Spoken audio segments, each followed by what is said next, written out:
पाकिस्तान के प्रधानमंत्री शहबाज शरीफ 17 सितंबर को सऊदी अरब के दौरे पर गए। इस दौरान एक खास रक्षा समझौते पर हस्ताक्षर किए गए। इस रक्षा समझौते को लेकर पूरी दुनिया में चर्चा हो रही है, खास तौर पर भारत में। इस समझौते का नाम है स्ट्रेटेजिक म्यूचुअल डिफेंस एग्रीमेंट।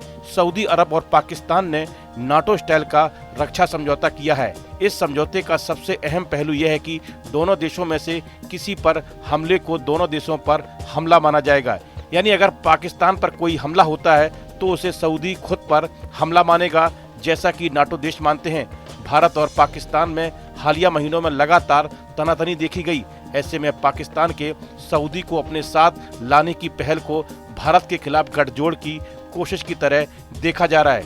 हालांकि एक्सपर्ट का कहना है कि इस डील के जरिए पाकिस्तान सिर्फ भाड़े के सैनिकों का सप्लायर बनकर रह जाएगा।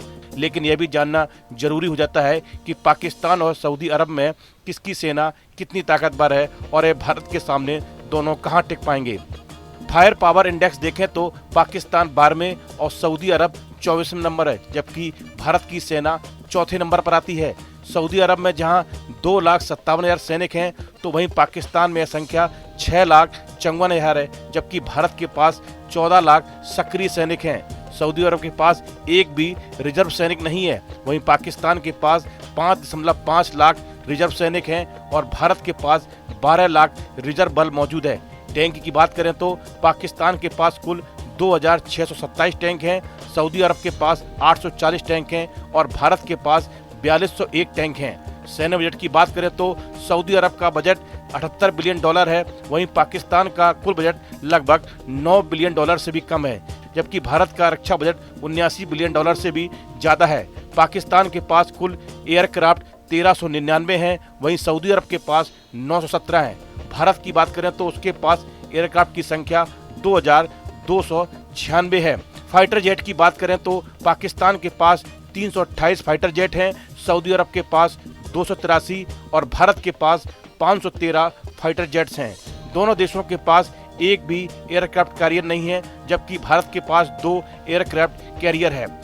सऊदी के पास एक भी पनडुब्बी नहीं है, वहीं पाकिस्तान के पास 8 पनडुब्बियां हैं और भारत के पास 18 हैं। दरअसल 9 सितंबर को कतर पर इजराइल ने हमला किया। यह एक ऐसी घटना थी जिसकी कभी शायद किसी ने कल्पना भी की हो। इस हमले ने सऊदी अरब और यूएई की टेंशन बढ़ा दी। इस घटना ने दिखा दिया कि इजराइल को वह पूरी तरह कंट्रोल नहीं कर पा रहा है, जिसने अमेरिका की विश्वसनीयता पर सवाल उठाए। रिपोर्ट्स के मुताबिक सऊदी अरब का यह कदम अमेरिकी दबाव से अलग सऊदी की स्वतंत्र विदेश नीति का हिस्सा है। इसके जरिए अब सऊदी पाकिस्तान की न्यूक्लियर छतरी के नीचे आ सकता है। अमेरिका के प्रमुख गैर नाटो सहयोगियों में से एक कतर पर इजरायली हमले के बाद खाड़ी देशों का वाशिंगटन पर भरोसा डगमगाया हुआ है और उन्हें अपने सुरक्षा की चिंता सता रही है। खाड़ी देशों ने इस बात की आशंका जताई है कि इजरायल पूरे क्षेत्र में अपनी सेना के साथ अनियंत्रित रूप से काम कर रहा है। यह समझौता पाकिस्तान और भारत के बीच मई में हुए सैन्य संघर्ष के 4 महीने बाद हुआ है। इस समझौते से भारत का चिंतित होना भी लाजमी है। समझौते की शर्तों के अनुसार अगर भारत पाकिस्तान पर हमला करता है तो सऊदी अरब युद्ध में शामिल हो जाएगा। हालांकि सऊदी ने इसे किसी देश के खिलाफ नहीं बताया है। इस वीडियो में फिलहाल इतना ही। आप बने रहिए न्यूज नेशन के डिजिटल प्लेटफॉर्म के साथ।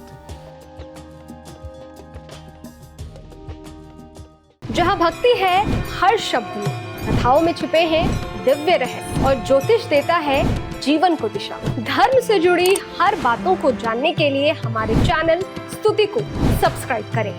चैनल पर जाने के लिए इस लिंक पर क्लिक करें।